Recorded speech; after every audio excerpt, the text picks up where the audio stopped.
Okay, we're live. And friends are here. Hi, Nina. Hi, Mary Margaret. Oh, man. I am. You guys don't know. I've been like dying to talk about these plays for weeks now. You finished them much earlier than me, and I just saw like some of your tweets about it, and I'm like, oh, I know this is gonna be so spicy. Yeah. I just I have really strong opinions about both of these plays, you know? Yeah. We'll get into it. We will get into it. But I also have, once we get going, a little mini history lesson that I had no knowledge about before rereading this, and I was shook. You maybe you both will know this and you'll be like, yes, of course, but maybe someone watching won't know. So I was like, oh my gosh. I don't know. Do we just want to start? I'm eager. I don't want small talk. Yeah. Let's go for dive it. in. Okay, great. Before we dive in, we'll be talking about A Raisin in the Sun by Lorraine Hansberry, and also Clybourne Park by Bruce Norris. I'm sorry. I'm already showing my bias. Which this is the actual classic of the two, and this is like a hit myself in the face sequel that was published 2009 or 2019? No, 2009. So we'll talk about those. We have trigger warnings, content warnings, really. So for A Raisin in the Sun, these are all things that are in the books, but might not necessarily come up in conversation. I mean, some of them definitely will, but most I don't think will. For Raisin in the Sun, racism, abortion, the F slur, N-word, grief, and assault. We waffled with wording there, but hitting people. Yeah. And then for Clybourne, racism, homophobia, rape, suicide, R slur, PTSD, and references to war and war crimes, which, I mean, for both of these plays, most of these things are like mentioned and not like on page/stage, you know, but good to have them. Wait. Taylor's just that good. Maybe so. I'm just built like that. Yeah. Kind of matches your bookshelves too, Kara. So that's cute. Oh yeah. And I just like the color, so that's why I picked it. Fair. Are we gonna do the second one last? Yeah. So we're gonna start by talking about A Raisin in the Sun individually. So I'll let you know when we're done with that, because I think I have more to say about this play personally. I have more questions about this play. I have more themes about this play. I have a lot of thoughts. So we'll kind of announce before we switch into Clybourne Park / comparing the two. Although, I mean, maybe we'll generally compare them before we go into spoilery territory. I don't know. Okay, so let's do the classic little intros. Oh, that's what I skipped, is like, who are you? We all just showed up. Like, you felt like we were going so fast. Yeah, because I was like, these are my friends. We're here to talk. Don't ask questions. So before you talk about your familiarity with either of these plays, go ahead and tell us about yourself. Taylor, you want to go first? Okay. Hi everyone, I'm Taylor from Page Screen Taylor, and you know, once long ago when I did post original content, I think the last time I posted original content, I was 3 years younger. Oops. I mostly posted about like fantasy and sci-fi, and post-COVID, I really read a lot of classics, a lot of romance, a lot of like still sci-fi and fantasy, but I feel like those and nonfiction are the ones that I've sort of shifted to recently. Was there another question I was supposed to ask or If answer? if you want to talk about your knowledge of either of the plays, you can do that now too. We'll just lump it together. And Okay. ratings if you want to do ratings. Okay. So I had read A Raisin in the Sun before in high school. I can't remember which grade specifically. And I remember liking it, but not really having a lot of the knowledge that I do now to sort of really get all of the themes that were happening and like why certain things were happening and why characters felt the same way. But I really enjoyed it the second time around now that I'm older, and I gave this a 4.5 out of 5 stars. I really liked it. And I would love to see this live. I'm actually looking to see if I can find the Sidney Poitier version. I want to see that. Yeah. Yeah. Just because I do love him.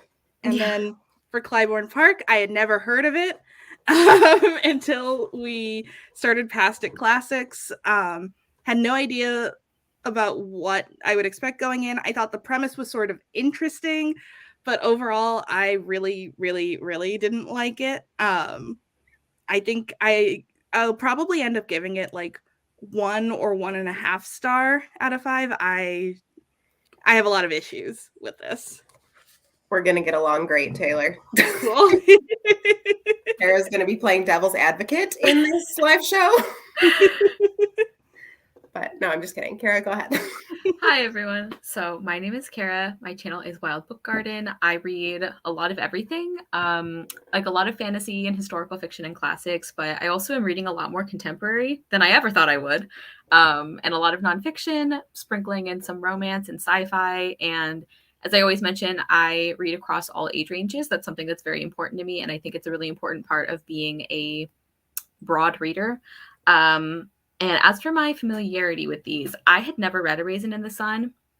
Like, I knew of it, and I'm sure we talked about it in some of my theater classes, but I hadn't really, like, I only knew the basic idea was, like, it's about a Black family who comes into money and things kind of fall apart. Like, that's all I really knew about it. And I really loved it. I gave it 5 stars. I thought it was just a really, really well done play. And then Clybourne Park is kind of weird because I actually saw it live several years ago, and I thought it was really well done. Like, the cast I saw was incredible, and I think, like, they talk in the program about how it is kind of connected to A Raisin in the Sun, but they didn't make a big deal out of it being like a sequel or anything. And I think also because I hadn't read that other play, I didn't have a lot to compare it to. Also, they played it as a drama, which I think works much better than, like, apparently it's marketed as like a dark comedy, which I think makes no sense. Oh, girl, we are going to talk about that. Yeah. Just wait. So, like, I have no idea how to rate this because I am not someone in general who, like, has to see a play to form an opinion about it. I know that's kind of weird because, like, I'm in theater, but generally I don't change my mind about a play. Like, if I read it, I usually won't be won over by seeing it, you know, if I don't already like it. But in this case, I think seeing it live before reading it did really affect my experience in a more positive way. But, like, I don't know. I have, like, no idea how to rate this. Like, I definitely don't hate it, like like you guys do, but I don't really know outside of that, because, like, how much of like me seeing it live should I factor into my rating? Because, like, I'm reading it, I'm not seeing it. Like, also, that was several years ago. Maybe I'm sure I didn't know as much as I do now. So yeah, I have no idea how to rate this. I'm sorry. That's totally fair. I probably will ask later in the show, like, how, like, it's played out, because I wasn't sure what to get from the play. Yeah. In terms of, like, tone. Right. I think, like, exactly, the cast was amazing. I think also the director must have been really good, which makes sense because I saw it by a, like, very, very well-known, well-received, like, MFA program. Like, this is one of the top in the country. So, like, they clearly have resources, you know, they knew what they were doing. So I think it must have been partly the director as well, because I felt like it did say something. And I know that's one of the questions about reading it is, like, what is it trying to say? So yeah. Yep, that I think is already beautifully summing up our discussion of Clybourne Park. Yeah, what are you trying to say? We need to talk about it. Like, yeah. So I'm Julia. Obviously, this is my channel.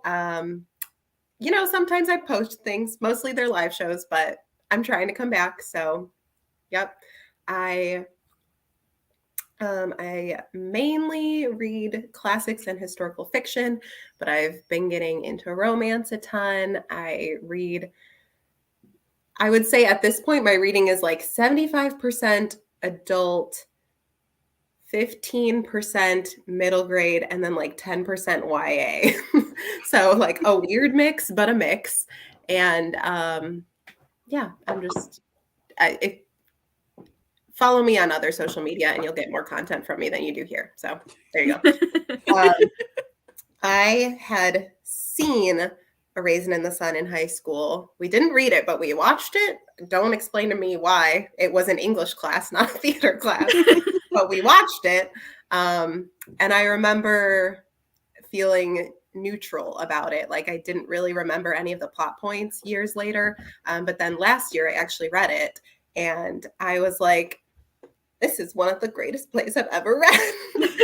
I immediately gave it 5 stars and it's one of my favorites. I just think like the breadth of like themes and emotions and like the writing isn't like flowery because it's dialogue, it's a play, but I think the way Lorraine Hansberry like voices her characters like is very beautiful. So yeah, I love A Raisin in the Sun a lot. And then Clybourne Park, I had never read and never seen, and I had no idea what to think going into it, except, okay, it's connected to a play that I love, so I hope I like it too.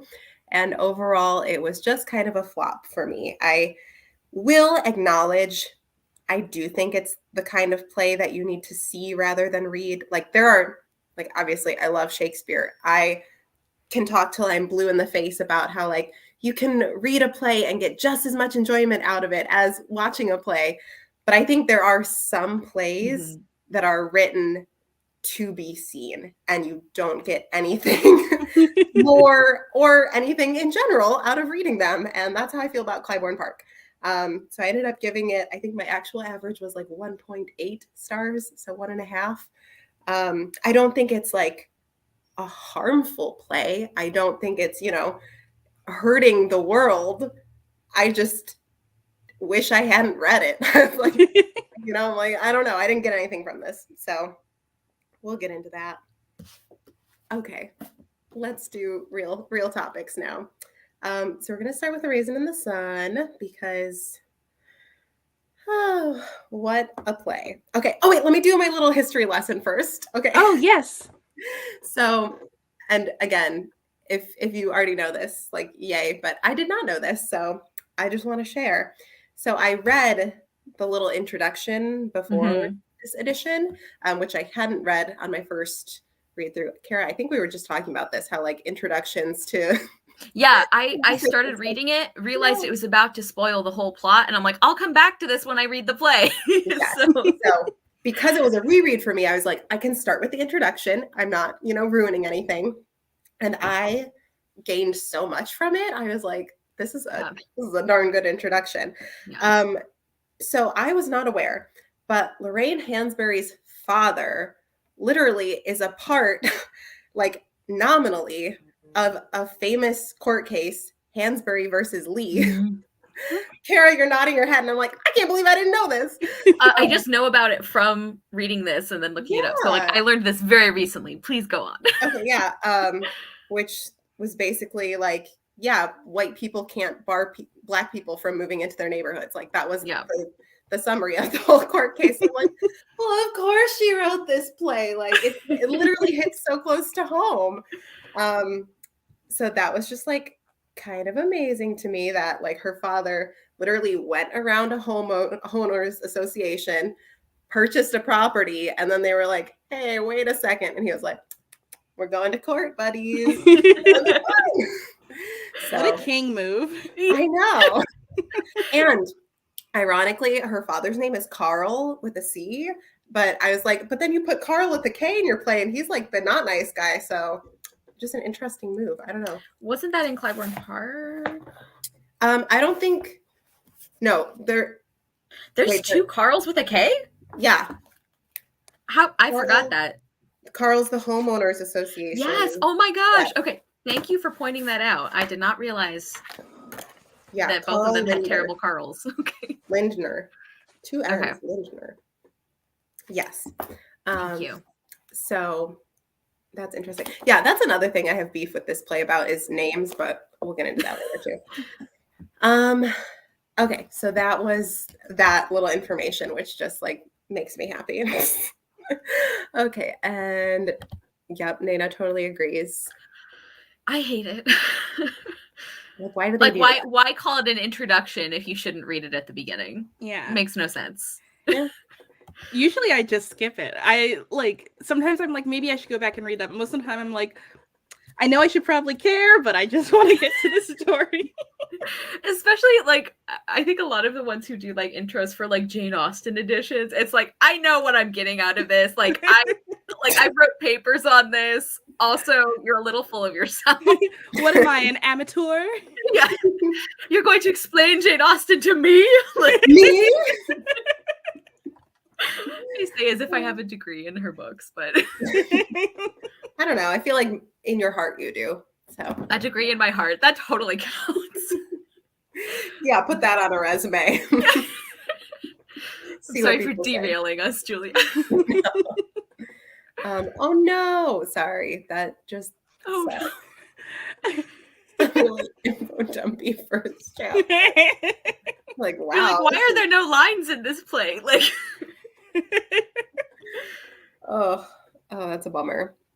Okay. I honestly, because we're talking about two things, I didn't want to do like our typical like character by character analysis because I mean, first of all, that would take 10 years for Clybourne Park with all those characters.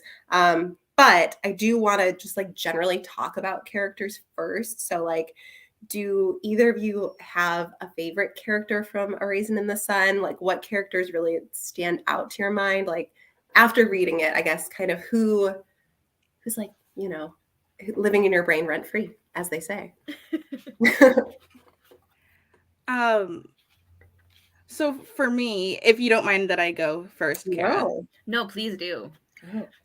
It would be Benethia, which is funny because when I read the book way back in high school, I thought she was annoying. I was like, oh my God, girl, shut up.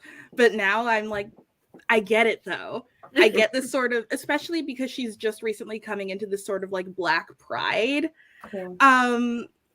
switch, I guess. Like she's very much in like African culture and like realizing like, oh my gosh, I've been straightening my hair and maybe I should try wearing it natural. I should do like the big chop. And also the fact that she wants to go to med school. Yeah. Like I really liked that. And as you can see, I've worn my Afro-Mexican head wrap as tribute and also because I was too lazy to do my hair.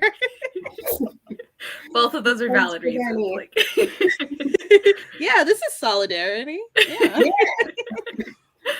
But I just thought she was like really funny. I like that she was usually the first one to get mad at Walter for his exploits because like I think some people were a little too easy on Walter. Yes. But yeah, I love Benethia. I'm a stan. Yeah. I've been saying Benitha in my head. Is that wrong? I have no idea. I think there's like it's Benethia. Spelled like B-E. I've been reading it as Benitha, but I don't remember how they said it. I think it is Benitha. I don't know either. I call her Benny. Benny? They call her that in the play. It's a real nickname. That's true. I forgot that. Yeah. That's a cute nickname. Benitha. Okay, yes. Yeah, I really liked her as well. I think she was a really great character. I think probably like besides her, the one that I think felt the most for was probably Ruth, the mother, because like she was going through so much from all sides, and like I have very complicated feelings about Walter. Because he also, it's like when he's talking about wanting to make something of himself, it's like, I get that, but like, there's that big decision he makes that I'm sure we'll get to where it's like, why would you do this? But I also really didn't like the way he treated Ruth, like the way he was saying that like she was holding him back, and like that just like really personally like upset me. And it's like, I think the reason I felt that Ruth stood out for me so much is because she was kind of having to suffer very quietly. Like Walter got to talk all the time about like how upset he was, and he was upset about like justifiable things, but she just had to keep things running. Like she had to keep taking care of her kid. She had to like try and like be the peacemaker between everybody. And then she turns around and her husband is like, "You're not supporting me. You don't love me enough. Why do you keep holding me back?" So yeah, Ruth deserved better. But I also liked Beneath it too. I know, really. I mean, this is me in every play, so it's like dumb of me to say this, but like this is a play about the women for me. I'm like, you girls, I love you. Yeah, it's true to form. Ruth is also my favorite character, but I also like really have a special place in my heart for Lena too, the grandma. Yes. I just like, I don't know, there's some lines that she delivers where I'm like, wow, like you sneak up on me as a character. Yes. Like when Walter's like storming out of the house, as he always does, and she's like, it's dangerous for a man to look for peace outside of the home. And I was like, ooh, gave me chills, girl. But yeah, I don't know. I think all of the women are such standouts because Walter, like as a role, like has some really like beautiful emotional points. And Kara, kind of like you said, I understand why he is feeling the way he does. I just don't like how he's handling those feelings. But I forgot where I was going with that thought. But yeah, I don't have the like same affection for him as I do his sister and his wife and his mom. Yeah. I really liked Lena as well. She was also kind of like snuck up on me as like, I guess like one of my favorite characters. I mean, I love so many of these characters that it's like you're kind of all tied.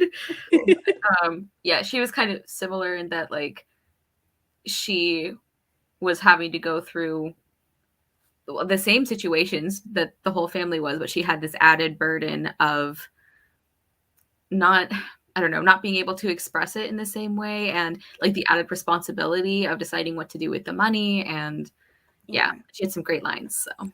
And also she like recently lost her husband too. Yes, she's like all of this with yeah. Absolutely. Yeah. They just break my heart. I love them. Okay, talked about that. Okay, I kind of want to talk about again, true to form. I do not show up with questions. I show up with like statements and then I'm like unpack that. I want to talk about the title and like its origin, and also kind of thematically how it ties into things, because for anyone who hasn't read the play or the poem, where is it in here? There it is. It's based on a Langston Hughes poem that begins, "What happens to a dream deferred? Does it dry up like a raisin in the sun?" That's just the beginning of the poem. But I think the whole, not binary, but like the contrast of like dreams and disillusionment is like very heavy. Like this whole play is just weighed down with it. So tell me what you think. Yeah, I like that they include that poem at the beginning of this edition as well, or a section from it. I don't think it's the whole poem, but one thing, and maybe this is because we were just talking about like characters and how we all seem to feel like, Walter, I get where you're coming from, but you are making every decision in the worst possible way. Like, something that I think is really interesting is like the way, like the different dreams that they have. I think that's like we see that's the source of a lot of the conflict between Ruth and Walter, is his dream. Not that it's bad, but it's much more focused on his like personal sense of self and achievement, and her dream is about like the family and like getting to a place where the family can thrive. And I mean, I totally get where Walter's coming from. He talks about being a chauffeur his whole life and how that's all people ever think he's going to be. And like, I'm not saying that what he wants isn't right or like he shouldn't strive for that, but I think that contrast in dreams is something that I really like noticed throughout the play. And even like Lena, the grandmother, she kind of has to choose a side, and she sides with Ruth because like she also seems to have this very family-centered sense of self. Yeah. So in return for your non-question, Julia, I gave you a non-answer. I like it. Excuse me. That was a good non-answer to the non-question, and now I'm like, oh damn, I have to follow that up. What was the statement again? I guess just kind of how you think like dreams that characters had, and then how they're so often in this play not achieving their dreams, like Yeah. kind of your take on that. I don't even know what I'm saying now. Well, I mean, something that comes to mind is the fact that Walter is putting a lot of his dreams or like a lot of his hopes into his son Travis. Like he wants Travis to have more than he did, and he wants Travis to like look at him and see like, my father was successful, I can be successful too, I can be something, you know. I don't have to be what a lot of people are just narrowed down to because of my class and my race. So, which is also why I like sympathize with Walter and this sort of pressure to like be like a good example to his son. Once again, he didn't go about it the right way. But even so, Travis is also sort of the thing that at the end brings Walter to sort of like renege on his decision, because, you know, he could have the money and his family would be well off, but what does that mean to his son? What is he telling his son? And what would that mean for his son's, I guess, dreams or aspirations if he sees his father? Basically just give up a home so that they can be where they are. Yeah, actually, Taylor, I'm so glad you said that, because it didn't really occur to me before, but like Travis is kind of the only character we don't get like an I want from. Like we don't really know. I mean, he's so young, but we don't know like what he aspires toward. But, you know, given where they end up at the end of the play, it's like you kind of get a sense of like, okay, well, maybe, you know, his dreams are going to be like a little bit bigger than this last generation's dreams. Because already like with Benny, we see her being like very, you know, out there with her dreams. She's like, I'm going to be a doctor. And everyone's like, oh, yeah, okay. Woman doctor. Here you are. Oh, you mean nurse, right? Yeah, the fact that she was like doctor, not a nurse. I'm like, you go. Yeah, because like nurse is also a very good like career aspiration. Yeah. But back then, like Black women could be nurses. Right. Yeah. But doctor was like a whole other level. It was much more shocking. I'm glad, Taylor, you mentioned that like one of those last scenes as well, because I'm sure, Julia, you probably have questions about this. Am I jumping the gun? No, go ahead. I told you, I'm full of non-questions. Okay. Because like, I mean, it's like a pivotal scene, and I almost cried at that part. I think it's like one of the best written pieces in the whole play. And like, what I think it does so well is like communicate what really is at stake, and like seeing Walter have to make that choice of like what dream is he going to defer, you know, was just, it like really hurt. And there was a point right before that where, not that like you want him to take the money because that's like a reasonable request, but like there was a part of me that's like, I'm really scared for your family having enough to eat and being able to like find some place to stay. And so I'm kind of like, I don't know, like I wasn't sure how he was going to handle it, and then it looks like he's going to go through with it. But right before he almost says yes, I'm like, oh no, like this is a terrible thing to do, and then he doesn't do it, and I'm just like, yeah, this was very incoherent. But I just think it like, I went on a journey with that moment, because even though the whole time I like didn't actively want him to take the money, there was a couple moments where I felt this sense of like, what would be like, maybe it would be better for the family in the short term. Like, I don't know. I was just really worried about everybody's. And I was like, anyway, I'm just going to stop rambling, but I thought that was a really good scene. I know it is. I mean, that's the thing is like Walter, like of the family, is probably my least favorite character, but he delivers some of the hardest hitting emotional moments to me. Like that line when he loses the money and he's like, that money is made of my father's flesh. Like I get goosebumps even just saying it, because it's like, yeah. And for a second, it does really make you feel bad for him. Sorry. I know. Which, go ahead. I'm just emotional. Like, don't look at me. Yeah, Taylor, I agree, because I was so upset with him for making all those decisions and like for doing it with all the money, like not just like a part of it, but like all of it, like the money for Benita to go to like school, I was so upset with Walter, and then there's those moments where I'm like, oh god, like you're hurting me too. I'm Like, still mad, but I feel for you. yeah, like the thing that gets me is like I would have been much less angry with him if he had put Benita's money away in an account and just used the other 3,500. I would still be like, you're taking money out of your family's mouth. You better be sure about this investment. But it would have been like, well, that was your money that you did throw a tantrum over because you didn't have it. But still, it was your money. Like, whatever. But it was Benita's money too. I know, that's the case every time. We're like, even her college fund. I just and it's like so catastrophic that like nobody can even really think of anything to say to him.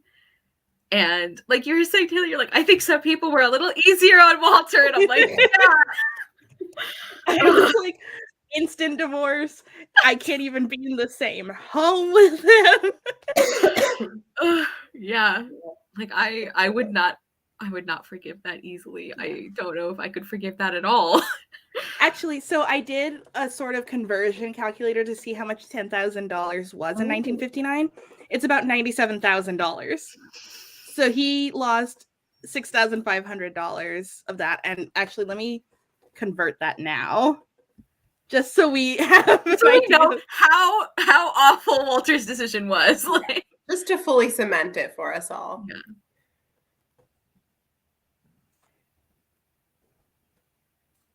Now, let's see. It's equivalent to about $63,000 today. Jeez. Honestly, even if someone ran away with $6,500 now, I would still freak out. I know. It's still a lot of money. Yeah. That's very significant. Yeah. I also like it gets me that like he doesn't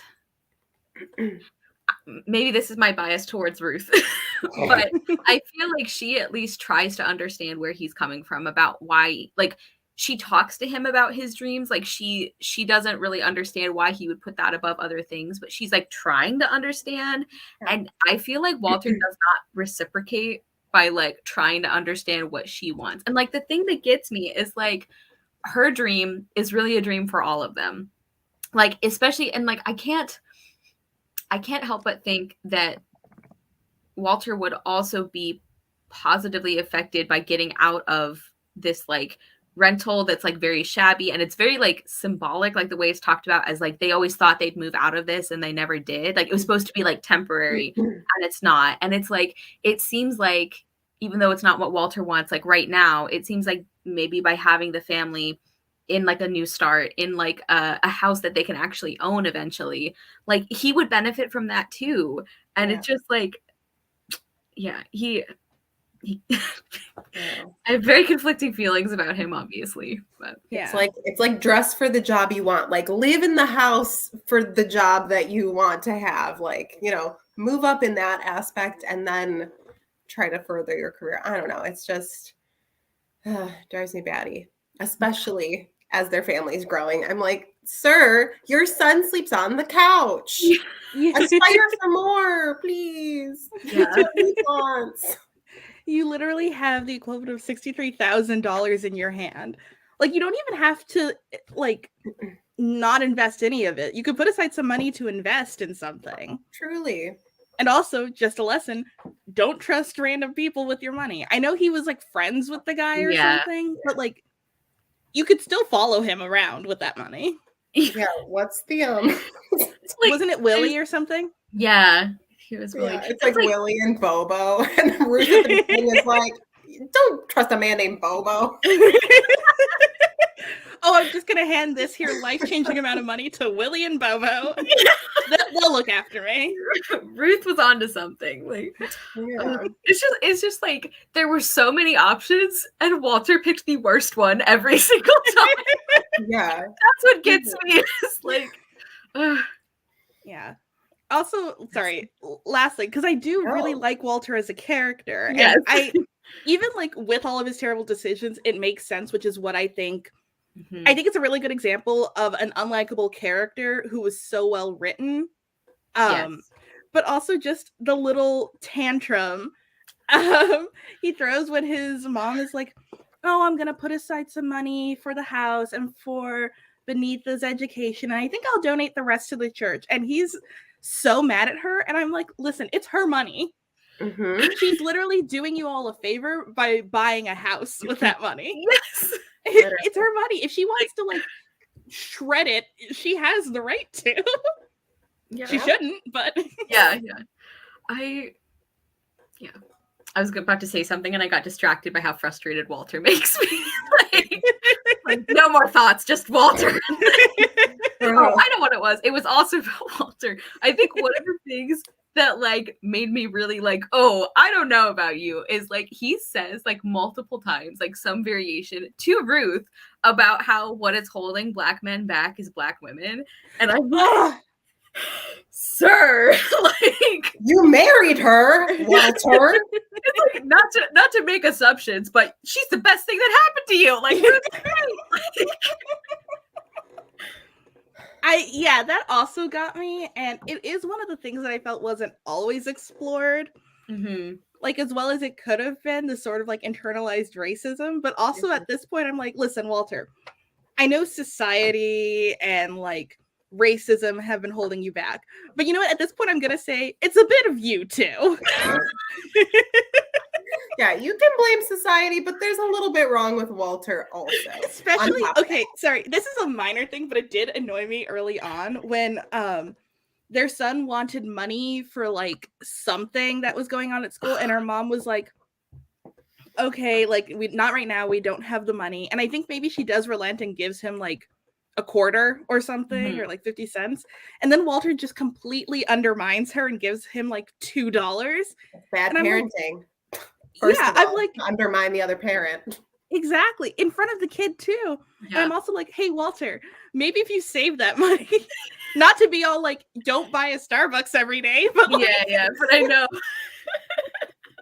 But I mean, a cab ride to school, that is kind of bougie. I was like, this is the kind of money you're giving your son, like take the cab. And then like as soon, like several pages later, he's like, I don't have money to get to work. It's like, wow, Walter, I wonder why. Yeah, he's quite the character. Okay. Kind of not really going back, because we're still really talking about like their own personal dreams per character, whatever. But I want to talk about Lena's dream, which is smaller and quieter than the other characters, but I think lends itself to like my favorite metaphor of the whole play, which is her little plant. I love her little plant. I like that was the other moment that almost like had me in tears, is when she takes her little plant with her. Yeah. It's so silly, but no, it's not silly. I think it's like very, very purposefully constructed to be that way, because, you know, she gives that little monologue earlier about like, oh yeah, I used to dream about having a garden and then we never had that, but I've got my little plant to take care of. And then like it's fed into the whole play of like, you know, Travis giving her that goofy gardening hat and like the little ways she like cares for her plant throughout the whole show. And then at the end to be like, yeah, we want this with us. Like, I think it just comes full circle so beautifully. And it's very, like, it's not heavy-handed, but it's like very meaningful. Not to get all, I majored in English, but Taylor, if there was ever a place for it, this is the place. I just really love the idea of the plant as like her sort of like symbol of her old life and her like dream itself to like have a garden and have a better life. And I loved that she didn't just leave the plant or anything. The act of like taking it with her, sort of like carrying her old life into her new life and taking the experience of like, you know, living in poverty and like struggling and working really, really hard and just taking that with her to like the new house is just like, it got me so emotional. Yeah. The symbolism was top tier. Okay, and then again, like my notes are so all over the place. This has nothing to do with anything we've talked about so far. It's like more kind of back to what we were saying about Beneatha earlier, but she has a line well, first of all, I think we should just acknowledge her like interactions with George, and then how do you say his name? I've been saying it like Asagai. I don't know. Like her two boyfriend kind of characters are just like very interesting. Yeah, Joseph Asagai is how I've been pronouncing it in my head, but I don't know if that's. But she has a scene with George after she cuts her hair, which, fun fact, if you've read the introduction, was like a play, or not a play, a scene that had been cut for a bit and then reintroduced to the play. And I think that was like for a really dumb reason of like the actress didn't look good with short hair. There was like a weird thing. But they did say it was because the moment is supposed to show that she's beautiful. And so if the actress doesn't look good with short hair, it kind of undermines the message of like celebrating like natural black hair. I think that's what they were looking for. But it is funny how things get cut sometimes. I gotta say, I hope the actress came to that conclusion on her own and she didn't walk out with the short hair and everyone was like, ooh. That seems going. Like that's how I feel, honestly. Anytime there's like a script of like the character introduced like is ugly in the story, I'm like, they cast you and told you were ugly enough to play this character. Like, that's gotta hurt. Like, those things I think about. But anyways, she has the line where she, he was like, you look so eccentric. And she tells him, how can anything that's natural be eccentric? And I just kind of want to delve into that line because I love that. Yeah. Oh, I just love how, in 1959, which you are really approaching the height of the civil rights movement and the height of like, afros coming back and natural hair coming back. But still, like, I didn't expect, the play to sort of like discuss natural hair and the idea that why is natural hair seen as eccentric, but Black people wearing hair that's not natural to them is seen as like normal or not. It was just really nice to sort of like see that sort of called out. Yeah. It's like Taylor said it all. I know. Yeah, no, it's beautifully said. I think it's that's one of the strengths of this play in my mind, is that even though inherently it's about like racism and classism, there are like so many themes that are like touched upon, and it's not for like, it's not in a way that's like try hard, and it's also not detracting from the other like core themes. I think like, the feminism and the Black pride and all of those different things that are touched on are equally as strong, even though they are minor themes. Yeah. And it's a very intersectional play. Yes, it is. It really is, which makes sense. Not that this is a real theme in the play, but Lorraine Hansberry was a lesbian, right? Oh, yes. I actually didn't know that. Okay. Yeah, I did a lot of Wikipediaing about her.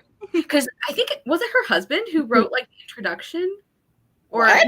No, not in this one. I think her husband was a director at some point, maybe, because she was married to a man but after her death, when people like read her journals, they were like, oh, definitely a lesbian. So I thought it was interesting the introduction, that part, like they're talking about like the play's kind of unlikely success story, and then it started getting really popular, and there's that like, I forget how they said it. I should have marked this, but I didn't. But they're talking about how like when it started becoming like a critical darling, like all these like white critics were, talking up what an amazing play this was. And they basically say something to the effect of like, it doesn't even matter that they're Black. And how do you take that away from this play? It very much matters. Like, I think it is a play that you don't have to be Black to enjoy and to get something out of. And like, you should be able to connect with people who are not like you. That's kind of important. But it was wild to me that they take a play that is like so rooted in the United States specific like racism and like how that intersects with classism, and they're like, they don't have to be Black. It's like now I'm just imagining the scene when Benita like starts wearing like African clothes and stuff, and it's just someone coming out in like a like clogs or something. Oh my God. Dressed as like Pippi Longstocking. He's like, this is my culture. Deal with it. It's like, Sometimes you guys can just say it's a good play. Like, you know. Yeah. Yeah. Maybe this time do make it about race. Like maybe. Sometimes things are about race. Like, That should be the subtitle of the play. Maybe it is about race. dot. Sometimes it is about race.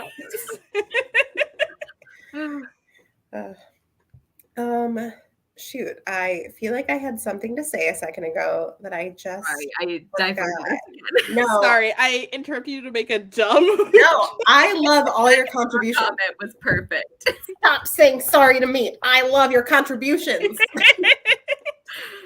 Oh, because we were talking about the introduction, I love at the end of the introduction in this edition, it talks about like, well, if America ever got to a place where like there weren't any more like, you know, issues between different races of people and like that wasn't as prevalent, like this play would still be a classic in the same way that Romeo and Juliet says like, you know what, love should be important for marriage. And it's like, it's still relevant today, even though that's kind of a basic thing for marriage nowadays. Yeah. And I was like, yeah, that's so true.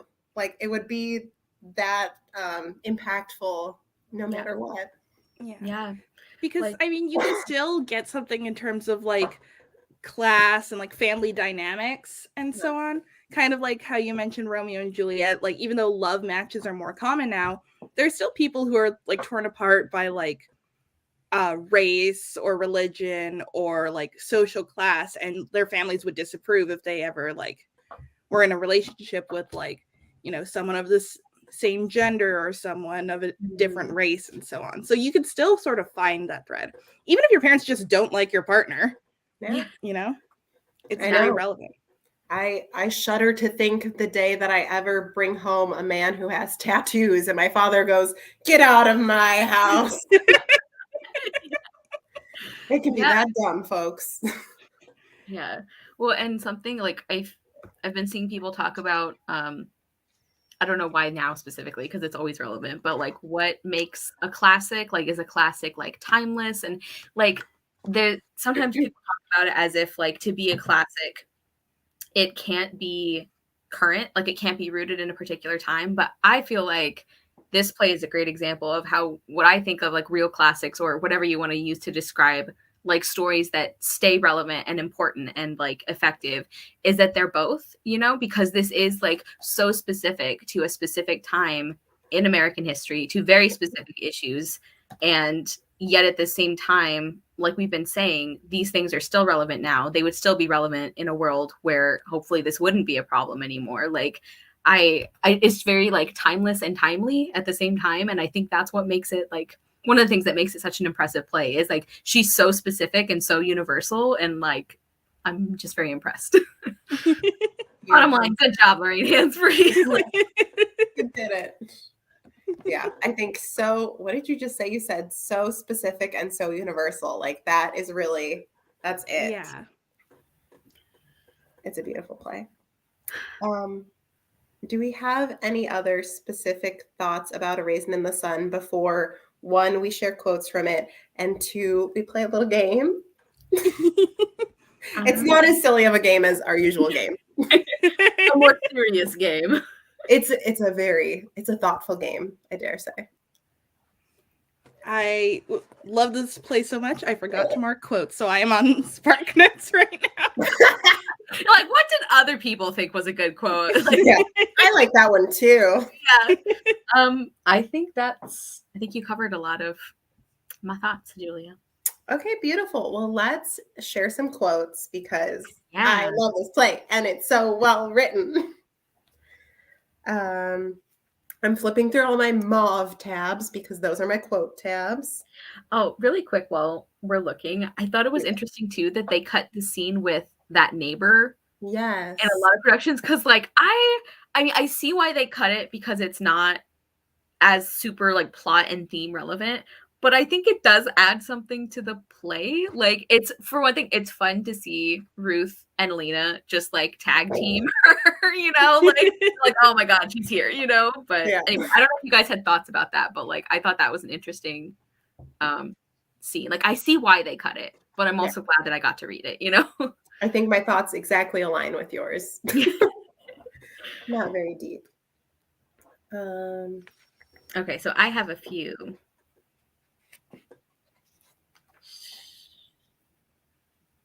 Oh my gosh, there's so many good ones.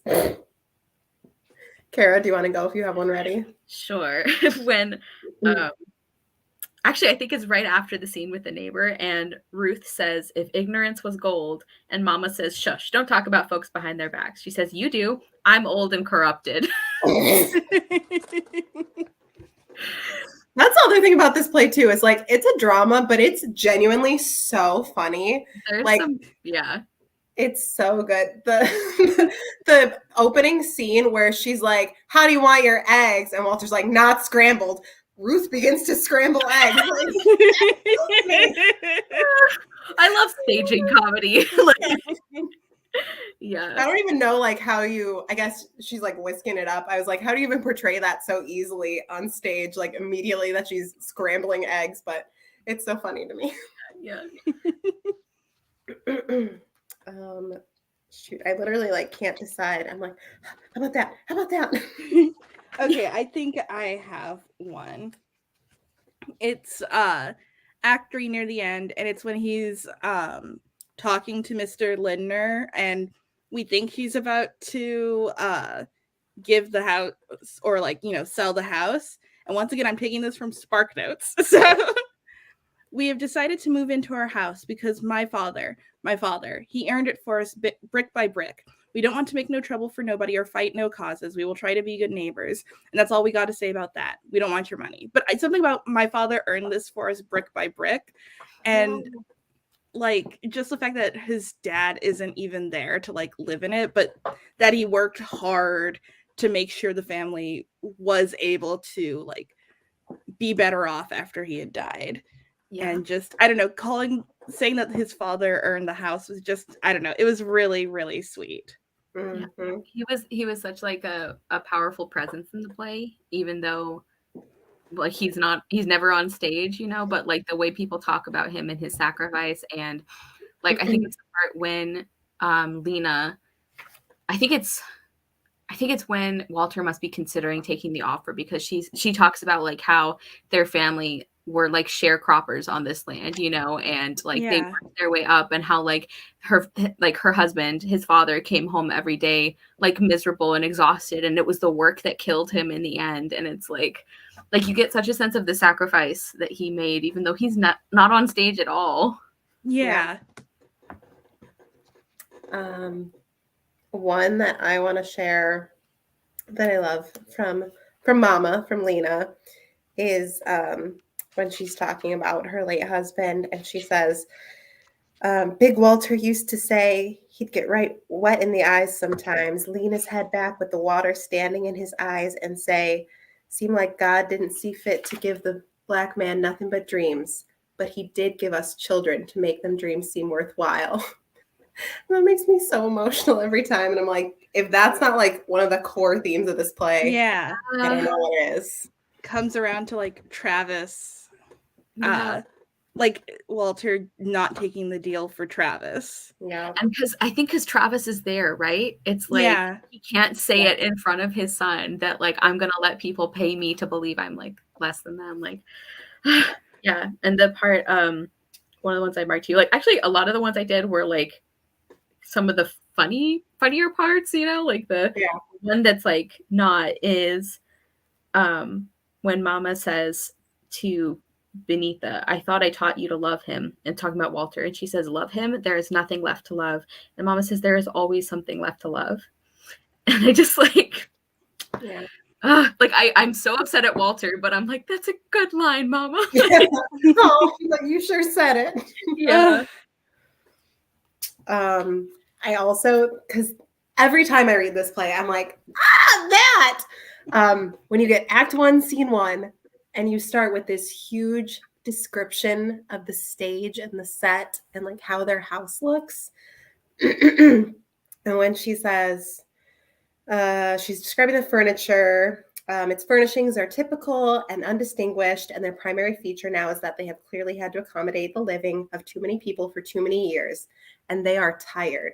Still, we conceive that at some time, a time probably no longer remembered by the family, except perhaps for Mama, the furnishings of this room were actually selected with care and love and even hope, and brought to this apartment and arranged with taste and pride. And like, again, I'm gonna cry. I love this play. Like, that's the most thoughtful set description I've ever read in my life. Yeah, it's like sometimes some playwrights, they do like those kind of like emotional bits, and I'm like, yeah, okay, like whatever. And here I'm just like, tell me more, Lorraine. Like, I know. It really helps you like imagine what it looks like too. yeah, Like yeah. not just like, oh, there's a chair, there's a sofa. It's just like the vibe of the room. Yeah. And like that feeling, I mean, you think even from a practical perspective, that feeling is more important to communicate to a set designer than like, this is the kind of sofa they had. This is the color of the chair. It's like, it's about what it feels like, you know, like the sense of place that it conveys. Yeah. Because you could easily, like, as a set designer, you know, go buy some secondhand furniture and be like, okay, it's a little bit worn. That's how their house looks because they're poor. Yeah. But like the point is not that their furniture is worn down. It's like you can tell that this was carefully picked out. Like these go together, but now they're worn. It's, you know, it's like a very different specific feel. And what a play. I actually saved a quote from the introduction as well, because I also thought this was like a fantastic intro, like one of the best I've read. Also underlined stuff from the introduction. Yeah. There is no such thing as a white folks neighborhood except to racists and to those submitting to racism. Like like it's not an accident, you know, like there's no like, whoops, I guess there's no black people here. Like, you know, I just thought that was really well said.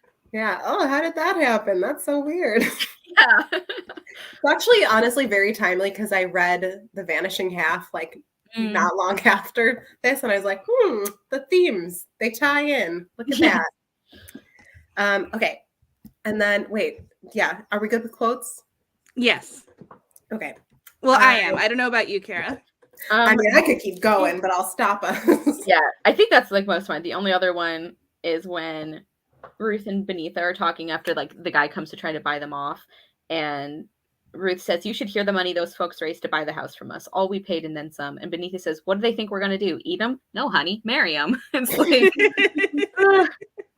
like a lot of the comedy is like, "You're right, though." So that was the only other one I had. No, it's well done comedy. So sorry to spring this game on you because, like I said, it's a little more thoughtful, but I just kind of wanted to do like a little dream casting. Like if you like, you don't have to do like the whole show and be like, well, for Travis, I would want like, no. But like, are there any actors who come to mind where you're like, ooh, I could like really envision them now or in the future when they're like a right age for that role, playing that role. And because I'm springing it on you, I will go first because I had time to think. And I only wrote down two because I was like, these I just feel. I feel like John Boyega could give a really beautiful performance as Walter. And so I want to throw his name into the ring. And then also because Sophie Okonedo has been Ruth, I would love to see her when she's older play Mama because I'm obsessed with her.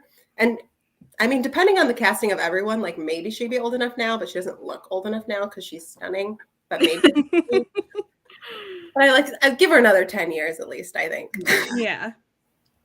The first one that comes to my mind is I would love to see Audra McDonald as like, I think she could do Ruth or Mama, but I think especially Mama. She has that like that gravitas, you know, that like I just love her. Let's give her another Tony. She's got like what?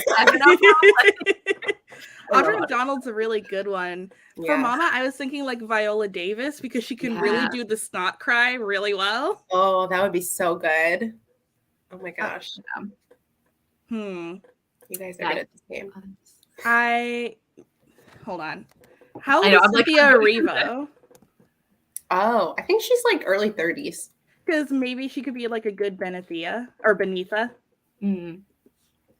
Yeah, I feel like she could perform it really well. And if If it's she on, did it like tomorrow. well, I was gonna say too, if she can be freaking Elphaba, she can be any age, I guess. Because I still think that casting is so weird. Like, I love her; she's so talented. But I'm like, these girls are in school. They're in school. I forget they're in school. Yeah. Yeah, the Ariana Grande one was the most surprising because like Ariana Grande has a great voice, and like Cynthia Erivo, it's the age is a little weird, but like it makes sense because she's like can sing and act.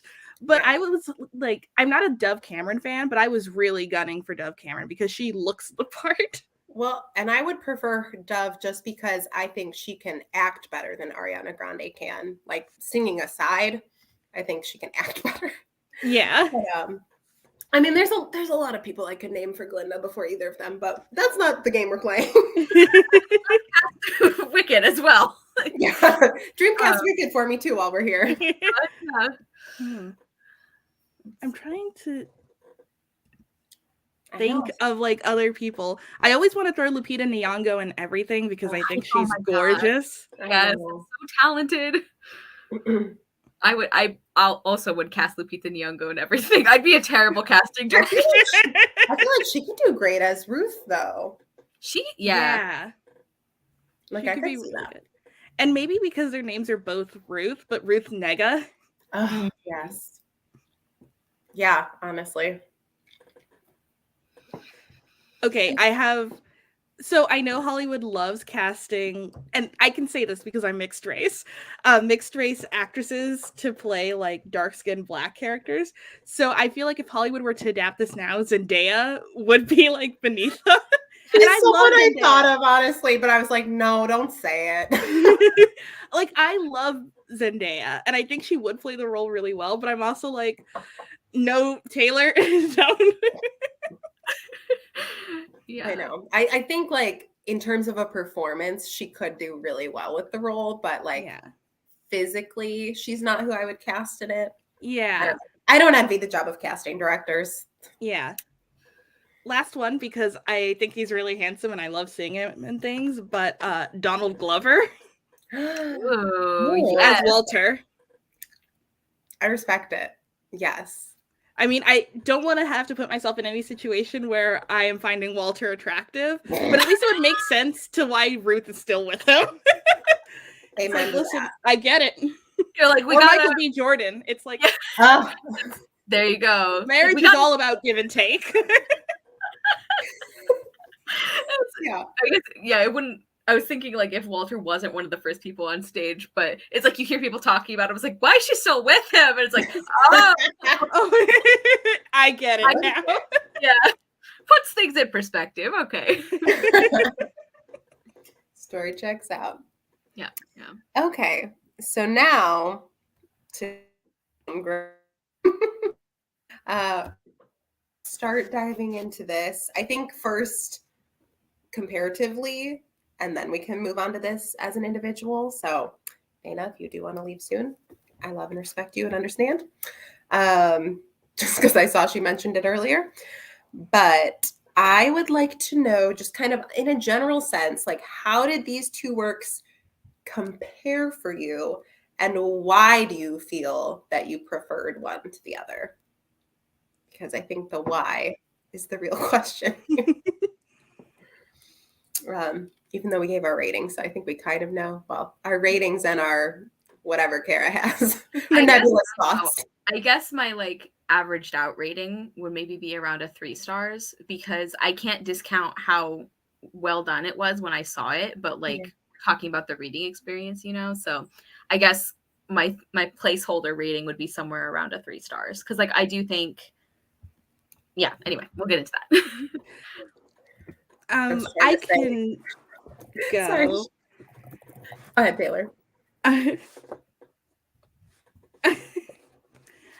So I think one of the biggest differences, and I did have to look this up, Clybourne Park was written by a white man. Oh, yeah. And I think once I figured that out, I was like, oh, this puts everything into perspective. Because, like, obviously people can write about anything of any race and so on, but it does I mean, The Raisin in the Sun felt very personal. It felt like a Black story written by a Black person in the 1950s. And Clybourne Park was missing that. And I get that it mostly follows like white people in the play, but it still didn't have that sort of like nuanced take on race for me. And it felt a little like The Help.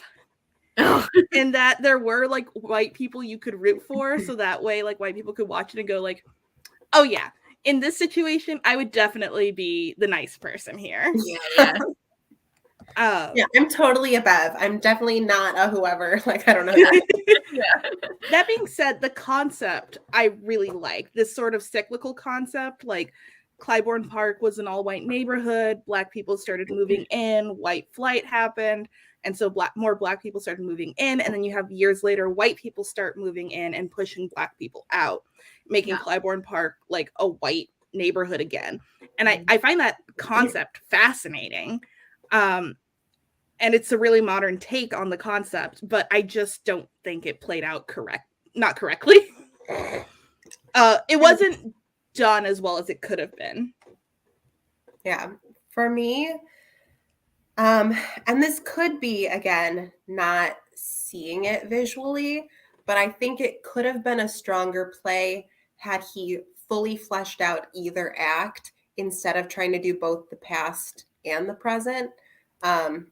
I think like he kind of tied them together, but barely.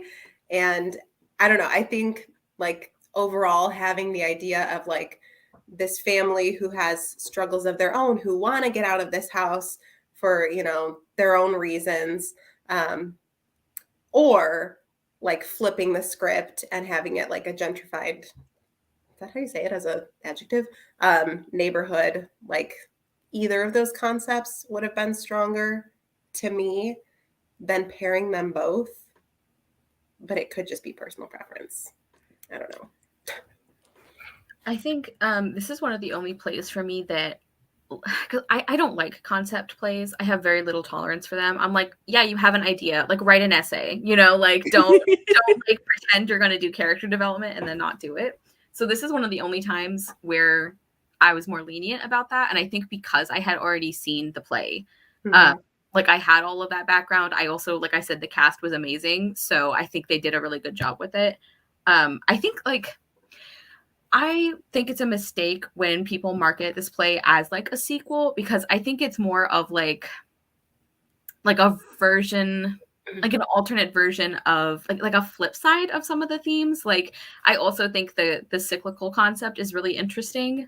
And I also, one thing I do think that Clybourne Park does fairly well is like, to me, it's a play about like friendly racists. And I think that can be effective. I think that, yeah, like it doesn't go nearly as far as I think it could. But that's one of the things that I think it does do very well. Like all those scenes where they're like, well, of course we wouldn't say we don't want a Black person here, but we're really thinking about them. And then like when they corner the Black woman who works for the family, they're like, we want to ask you a question. And I'm like, oh my God, like, I'm really going to do this right here. I think it does that well.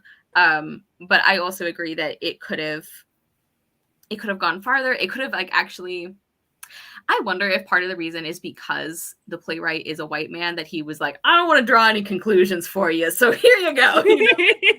I do think. Like he was maybe overcompensating by like not wanting to overstep. I don't know. There was something else I was gonna say. Yeah, the split timeline thing didn't bother me. I think because I was thinking about it more as like thematic connections than what I usually do, which is like, I want to know these characters. I want to care about them. Yeah. So like, I think as a reading experience, it's definitely not nearly as good as seeing it, but I think the play does do some things effectively. I think like if you were going to watch one of these plays about race in America, please watch A Raisin in the Sun, you know, but I don't think this play is like useless. So I guess that's my thoughts. I do have a question as someone who has seen the play, Kara. Like, how is the dialogue, like, does it move faster? Because when I was reading the dialogue in Clybourne Park, it was like, I don't know, I felt like they wasted so much time on like nothing. And I'm like, maybe when spoken, it's done a little better, it's done easier, you can get that really quick delivery as opposed to, you know, my slow eyes reading it. But yeah, it was actually very fast. Like okay. they picked up cues very quickly. A lot of the dialogue was overlapping, and you could it definitely, it was a very fast moving play actually. Which this is I think another reason I think I had a better time with this is like it didn't even occur to me that this was slow dialogue. Like I actually read it fairly quickly. It was very easy for me to follow because I think I knew, like without even remembering that had happened, I was like, oh, this is a fast play. Also, like, the end of this one really kills me. Like, and that's something where, like, seeing it, even though it's not at all related to the messages, really, of the theme, is, like, the boy who kills himself. It's, like, that really, like, gutted me. Like, I remember, like, crying in the theater because, like, anyway, the thing that kills me about it is, like, his mom talks to him that night, and, like, that was just, like, really, really watch. Like, and so reading it, I think I had that leftover emotion. So rather than being like, why is this even in the play? I was like remembering the experience of it. So that's exactly my issue. Is that I liked that, but it had nothing to do with anything. Go ahead, Taylor. No, sorry. I was gonna say the same thing, like that through line about the son and the ending. It was like very emotional and such a gut punch, but it did make me think like, man, I really wish we hadn't spent so much time trying to figure out the capital of Morocco, so we could like learn a little bit more about like him and his family. And I don't mean we need to go into like a lot of depth because I understood like his story and what was going on, but like I don't know, I felt like I was getting like 3 different plays, which was the Carl Lindner race play in the 1950s, the gentrification play in 2009, and then the Bev and Russ. That was her name, right? Bev? Yeah. Bev and Russ coping with the fact that their son died by suicide. And like any combination, not any, but a lot of these combinations would work for me. But I just felt like all 3 of them didn't mesh as well as they could have. Yeah. I think also like one of the reasons it was more effective seeing it is because you just get backstory on him for like the whole play. So you think that's it, and then you actually see it.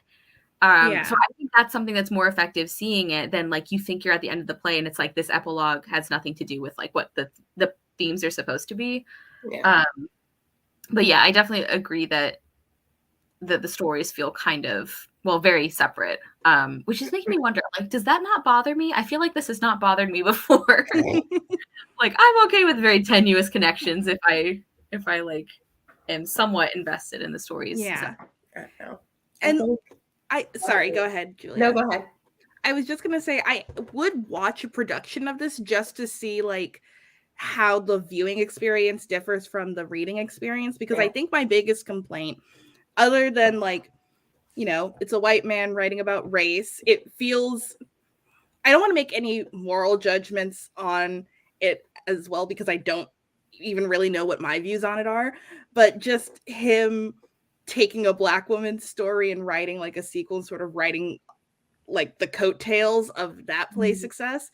And like I said, I don't know how I feel about it per se. It just is niggling with Taylor, I love that you just said that because that's almost what I was about to say before we like cut each other off. Was, to me, I don't think I would have much of an issue as Clybourne Park as I do if I didn't feel like he was like, A Raisin in the Sun is a play that everyone loves and appreciates. Let me just do my own thing, but vaguely connect it to that successful play as like a little attention grabber, which I mean is like presumptuous of me to say. Like, I obviously don't know that Bruce Norris was like, this is going to be Tony bait, you know? But that's like how it feels to me, and I can't let go of that feeling. And I think that's what bothers me. I either want it to be like way more connected to A Raisin in the Sun, or like just make your own play about race issues in America. Like, I don't know. Yeah. And like, I feel like maybe watching it And one of the things I love about theater is that you never get the same show twice. Yeah. So I would watch a version of this that had like a Black director Yeah, and see I would like That love would be really interesting. how that would play out, because I do think you might get a little more of the nuance even if the screenplay is the same. Yeah. I also, when I was looking, I was curious about Goodreads ratings for this one, and I noticed at least a couple people who had apparently reviewed it that they hadn't liked the play, and then they saw it and they came back and revised it, and they're like, I still think, you know, reading it is not nearly the best way to experience it, but like they thought better of it after seeing it. So I wonder if if it's not just like, this is a weird play from me that I like need to understand, but if other people feel that way. I also would love to see it done by a Black director, though. I think that would be, I would really like that. Yeah, I have no idea when Clybourne Park was debuting, I don't know how much they connected it explicitly, how much of that was like Bruce Norris's decision, or like I don't know if he had like an agent who's like, you know how we could really sell this. Let's change the name of the street to the name in that other play.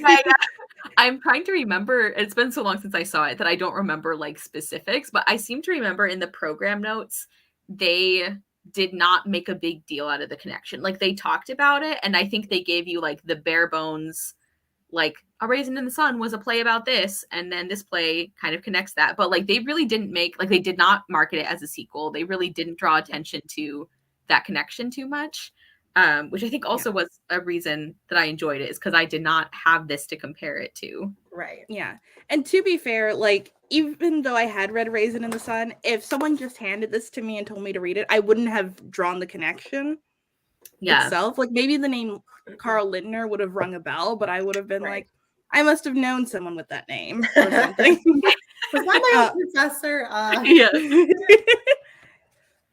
But yeah, I would like to see this performed live, especially because, like I mentioned earlier, a lot of the extraneous dialogue is such a slog to get through. Yeah. That's the irony, is like, I looked at this play and I was like, I will read this so fast. Look at how like empty these pages are. And then as I was reading it, I was like, why am I here? Why are you saying this? What is the point? Like, I was just so mad that it like was all small talk, which is probably, which we'll get to soon, like why it's supposedly a satire, is because it's like, it's not a satire. No, Whoever it's not. That is foolish. Like, we'll jump into that right now. Because the book itself, the cover itself, calls it, quote, excruciatingly funny and squirm-inducing satire. Yeah. I laughed at one line of the whole 200 pages. I laughed once. I'm curious, what's the line? I'll share it with you because it's my favorite line in the whole play. I don't even think I marked a favorite quote. Yeah, I didn't mark it, but I saved it on Bookly, so that's why I know. Carl says, well, I believe the Constitution endows me with a right to speak. And then Russ says, well, then you can go and do that in your own home. Which I'm going to be using on people. I thought the one that was like, they're talking about the grocery store, because they're doing, it's like a version of the I Have a Black Friend. It's like, we have a Jewish grocery store. We're not racist. Like, talking about like, back to the groceries at the super. Well, back then it was Gelman's, but they tore down Gelman's. And then somebody says, and that became Super Saver? And they say, well, then they tore down Super Saver. So, and then Kevin goes, you know where the Whole Foods is? Like, that cracked me up, because it's like small family grocery to Super Saver to Whole Foods. It's like gentrification. Yeah. So I thought that was funny. Yeah, it really is. It's not a satire. I think that, well, I said this at the beginning, but like the version I saw, they played it as a drama, which I think worked much better. And I think by playing it as a drama, the dialogue, and also because their timing was really good, like the dialogue actually was funny. Like that stupid conversation about the capital of Morocco was funny because it came back and everybody's like, why are we still doing this? Like, it was deliberate.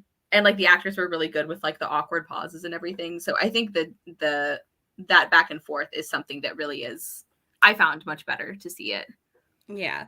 One of the other things that I will say I did like about this play is that it's the same cast for the first and second acts, which I think really does sort of zero in on the sort of like cyclical nature of like neighborhoods, you know, from white flight to becoming an all, neighborhood of color to gentrification and how this just keeps replaying itself over and over and over again. So I think having like the same actors play, different characters for each part, I think that was really clever. And also cheaper. Yes. Always nice to save money. Yeah.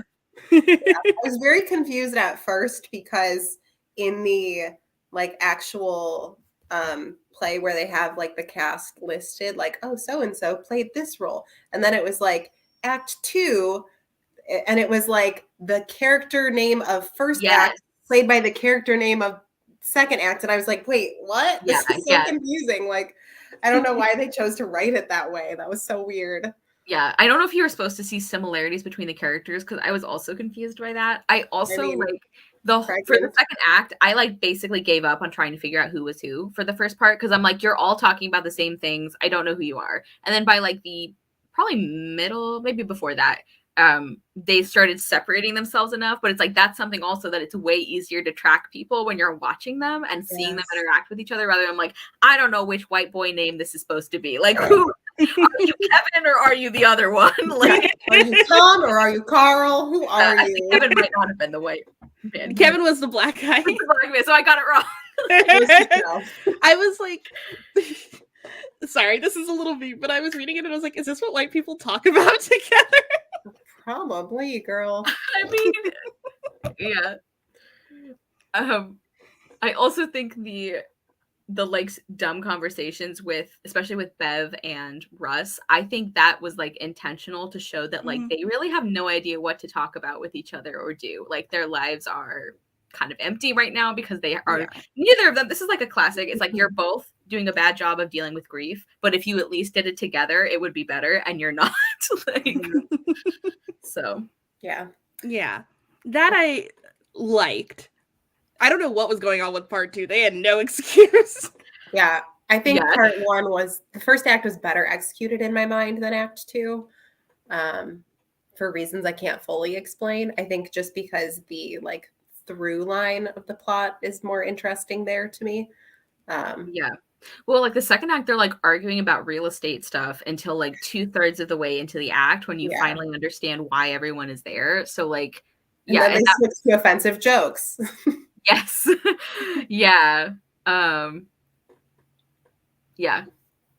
I do think it had like some interesting ideas about like who can take offense from things, but it's like it's another thing where it's like I think it could have gone like it could have been more intentional with it, but oh my god, the woman's, it was Lindsay's husband, I don't remember his name, but it's like, sir, can you just leave the building? Like I have had enough of you.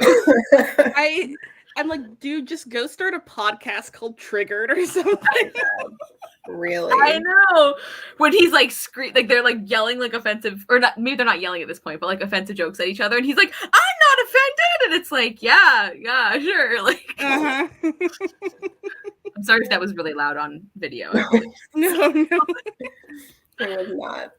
I do, this is kind of unrelated, but something that ties the two plays together kind of in my mind that I just wanted to bring up. I kind of got like these parallels between Walter and Russ from Act 1 in, I think, like how the audience would receive them, because initially it's like, I don't like this man. Like, look at his life, look at his choices. I don't have great vibes. But as you get to know their motivations better, like they become more interesting characters, whether or not you like them. Yeah.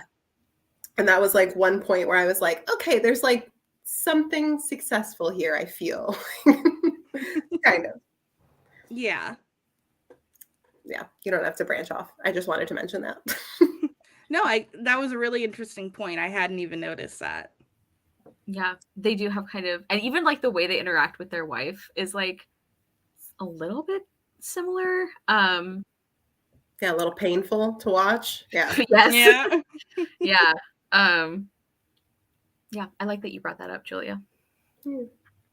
And really, that's all my notes that I have. So unless either of you want to share anything more, we can start to wrap up. Yeah, let me see. Any final quotes. I do like the one quote that Lena says in Act 2 where she's like, "Why are we all here?" Because I was like, exactly, why are we all here? But I thought it was like, this is in Act 1, and Carl's being an asshole, of course.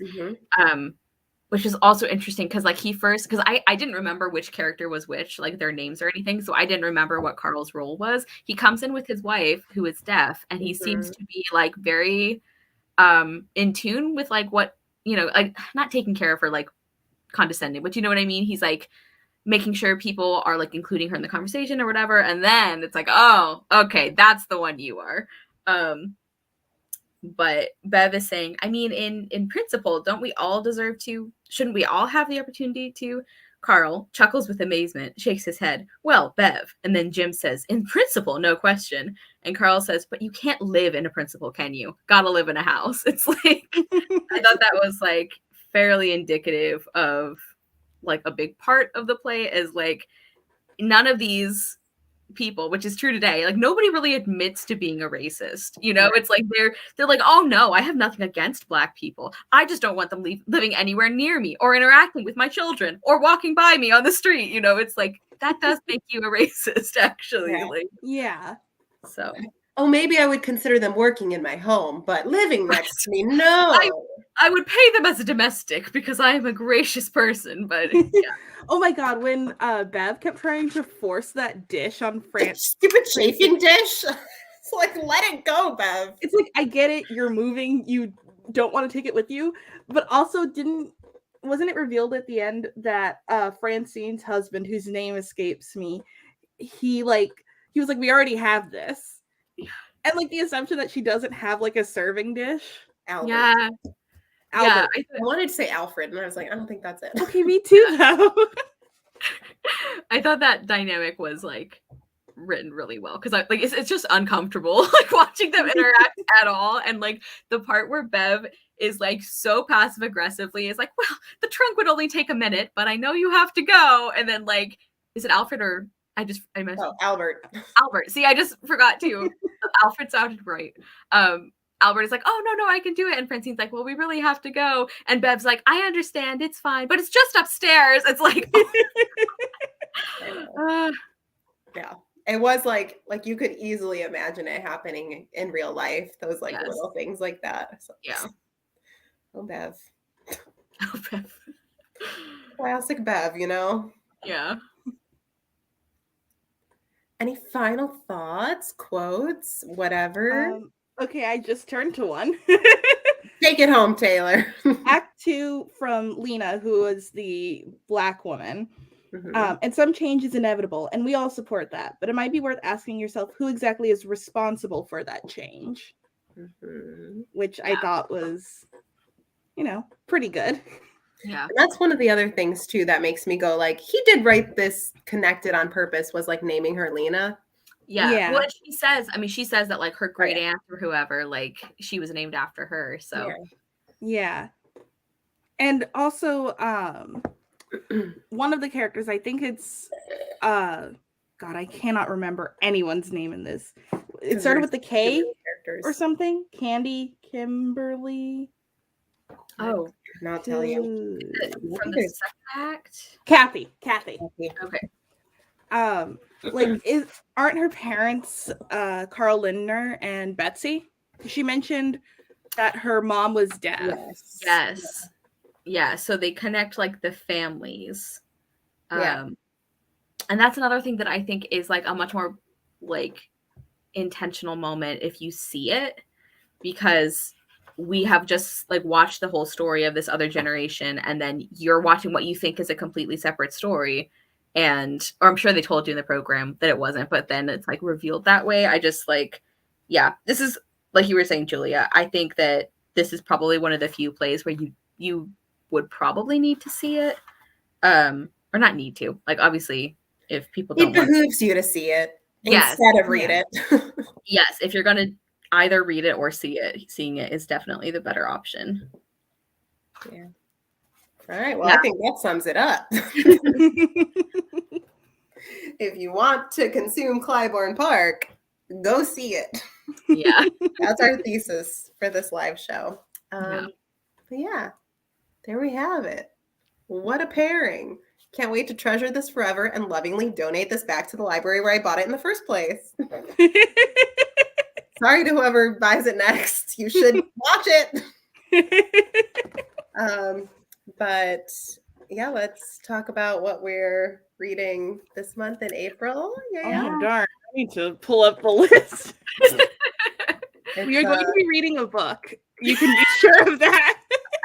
you better believe there's a book in our book club. There shall be reading, and then we will talk. So we are going to be reading North and South by Elizabeth Gaskill. And this was actually a change. Like, I think we moved some stuff around because I think you two mentioned like a plot point in North and South. And I was immediately like, well, that's a trope that I like. We're just gonna. This is a backstage last minute change here. So we will probably get around to that in late April or early May. Yeah, let's see where our Sundays line up. Yeah, I won't be able to do it the last Sunday of April. I mean, May 1st. May 1st is a Sunday, so I feel like it'll probably be May 1st. Oh, I actually, sorry, I got my dates wrong. I won't be able to do it May 1st. Good, I just realized I can't either. So, oh, awesome. And that's also Eid, so that might also interfere with. Yeah. With us. But May 8th is Mother's Day. No, that's Mother's Day. And the Sunday before, I'm in Chicago. We might do a Saturday. Yeah, maybe a Saturday or even. Yeah, actually, maybe. I mean, how long is North and South? Because if it's a longer one, it's longer than we've been reading, but it's not. It's not long enough to like justify like 500 pages. Okay. Yeah, I think the edition I read first was way shorter than I expected it to be. Like, it looks like it's like between 400 and 500, and there's so many notes and things, and I'm like, oh, this is like a 300-page classic. Okay. It depends on the edition, because I got a prettier edition that is much longer now. Well, I think we could do a Saturday one if that works with everyone, or even during the week if it's later.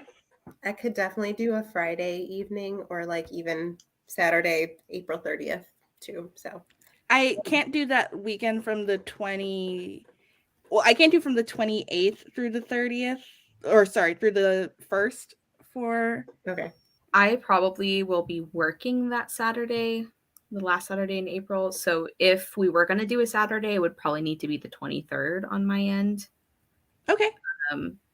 If that is an option. But that only gives people 3 weeks if they just hear about it now. What if we aim for Friday, May 6th? Friday, May 6th. As far as I know, I don't have anything planned. Yes, let's do that. And it'll probably be a different time then. Yeah, it'll have to be a bit later. Yes. Yeah, but just keep your eye on our Twitter account. For us to announce it at 11 p.m. May 6th. It's like a pop-up live show. It's like, you never know when we're gonna be here. I mean, listen, if people tune into the live shows, they'll know. And we'll try to do like a casual announcement, even if we don't have like the pretty announcement done. So yeah. Yes. Okay, so tentatively for Friday, May 6th. And we're going to be doing North and South, and I'm very excited. I only read it for the first time last year, and I'm already ready to read it again. So I am literally so pumped. I'm like, oh, wait, can I go to the bookstore this week to pick up my copy? Yeah, I know. Yeah, I think what rereading A Raisin in the Sun was to me is like North and South for you right now, Kara. You're just like living it up. You're like, yes, I'm ready. And I've seen it and absolutely loved it. So I'm really excited to read it and go into it with some like, oh, I already know I want to tab this theme and this character and da-da-da. Like, yeah, very hyped. All right. Well, on that note, thank you both for all your input as always and your lovely thoughts and opinions. And thank you to everyone who watched, and we will sign off. Bye. Bye. Click again.